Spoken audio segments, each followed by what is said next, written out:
Le temps, il disparaît ici. Les jours se mélangent. Tu dors quand tu peux. Tu manges quand il y a un moment. Et le reste du temps, le bateau avance, le travail continue. Et toi, tu suis.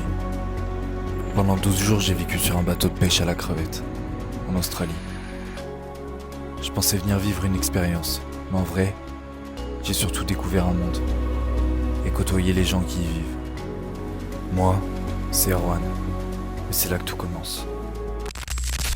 Nous sommes le 13 avril. En quelques heures, je m'apprête à partir pour 12 jours sur un bateau de pêche.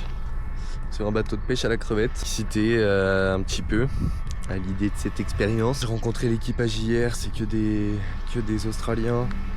Et là, ça devenait réel. Je m'apprêtais à embarquer. Le Liberty, c'est ici que j'allais passer les 12 prochains jours. Lui, c'est Steve, le skipper, autrement dit le capitaine. Et lui, c'est Sam, architecte naval. C'est même lui qui a designé ce bateau. Il y a aussi celui que l'on surnomme Jet. Apparemment, il courait très vite quand il était gamin. Et pour finir, Mick. Ça fait longtemps qu'il fait ça. La mer, c'est toute sa vie. Et puis il y a moi. J'arrive avec ma caméra et une idée simple. Voir ce que ça fait. Les premières minutes, je découvre. Le bateau, les couloirs, ma cabine. C'est petit, ça bouge beaucoup, mais t'as vite l'impression d'être ailleurs. Les bruits, les odeurs, l'ambiance, tu regardes autour de toi et tu comprends que l'espace de quelques jours, ça va être chez toi. Mais bon, très vite, ça se met en place. Le bateau s'organise et chacun prend sa place. Et toi, t'essaies de suivre. Tu regardes, tu observes. Tu comprends petit à petit. Mais tu sens déjà un truc. Ça ne va pas être tranquille.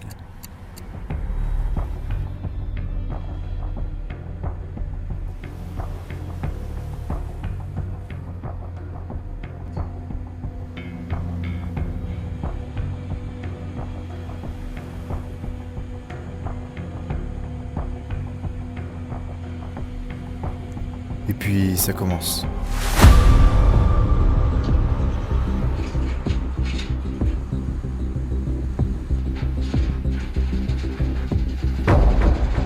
Et ensuite, ça commence pour de vrai.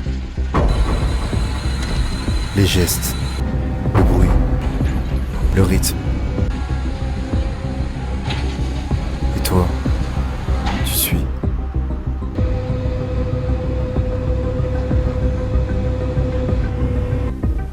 Et là, tu comprends. Tu comprends que ça ne s'arrête pas. Tu bosses la nuit, tu termines au lever du jour. Et là où tu penses pouvoir souffler, ça continue. Faut réparer tout ce qui a lâché pendant la nuit. Tu dors quand tu peux. Et quand tu te réveilles, tu retournes bosser. Les journées s'enchaînent, les nuits aussi.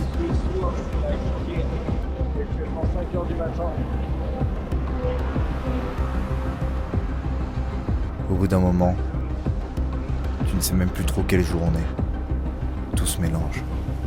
Et toi, tu suis. Journal de bord.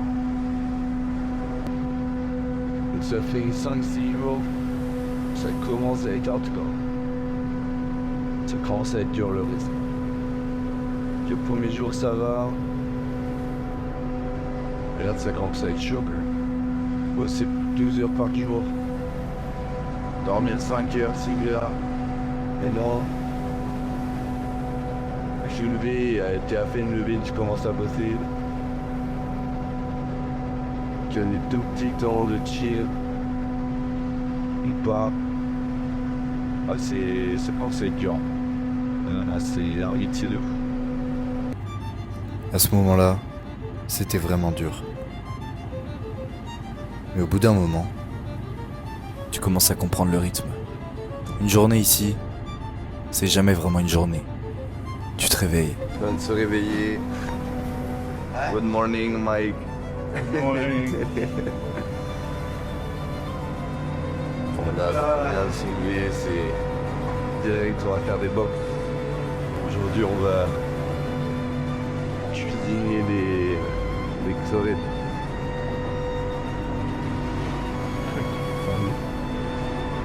Voilà, on va se réveiller, on fait les cafés. Et on va faire des box. Voilà, directement, dès le réveil. C'est comme ça que ça se passe. Tu travailles, tu suis le rythme.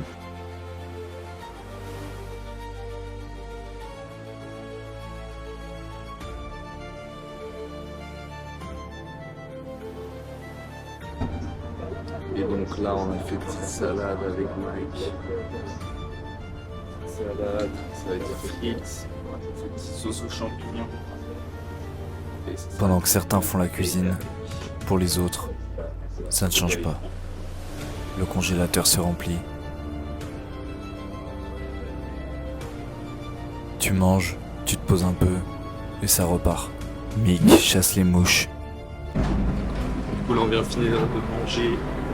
Et direct, ça prépare pour ce soir.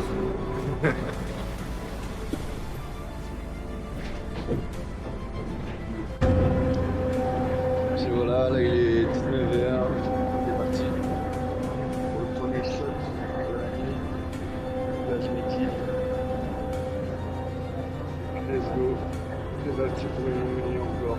Mais il y a aussi les gars, ceux avec qui tu vis ça.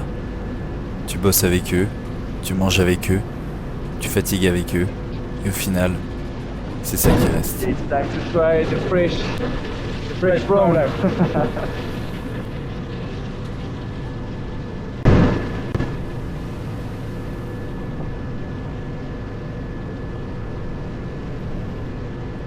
That's good.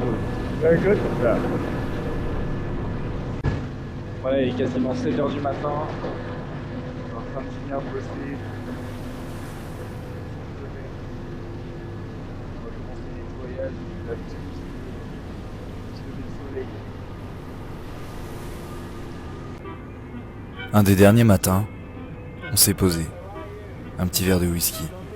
Pas tous les jours, bien sûr. Et j'en ai profité pour leur poser quelques questions. Je leur ai demandé depuis combien de temps ils faisaient ça. Pour certains, ça fait quelques années. Pour d'autres, comme Mick, c'est une vie entière. Plus de 30 ans en mer. Je leur ai demandé pourquoi ils faisaient ce métier. Et ce qui revenait souvent, ce n'était pas l'argent. C'était le rythme. Les levées de soleil, les couchers de soleil, le fait de bosser dur et d'être coupé du reste du monde. Pour Sam, c'est aussi une façon de décrocher, de passer d'un travail mental à quelque chose de physique. Et puis, il y a l'humain, les rencontres, les moments partagés, des gens que t'aurais jamais croisés ailleurs. Et forcément, il y a aussi le côté dur. La météo, quand elle est mauvaise, tout devient plus compliqué.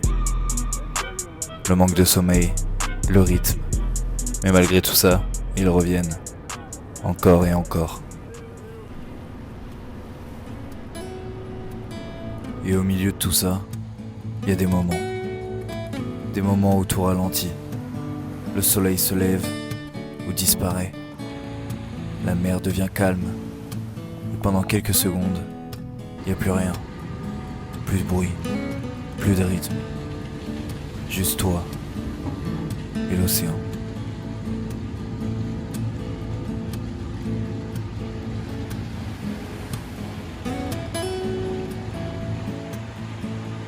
Et au milieu de tout ça, il y a Mick.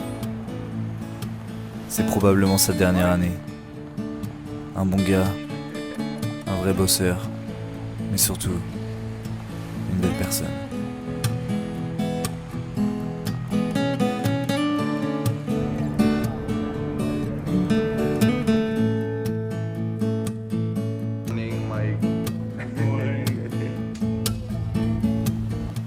Moi, c'est Erwan. Je sais pas si je pourrais faire ça toute ma vie, mais pendant quelques jours, j'ai fait partie de leur monde.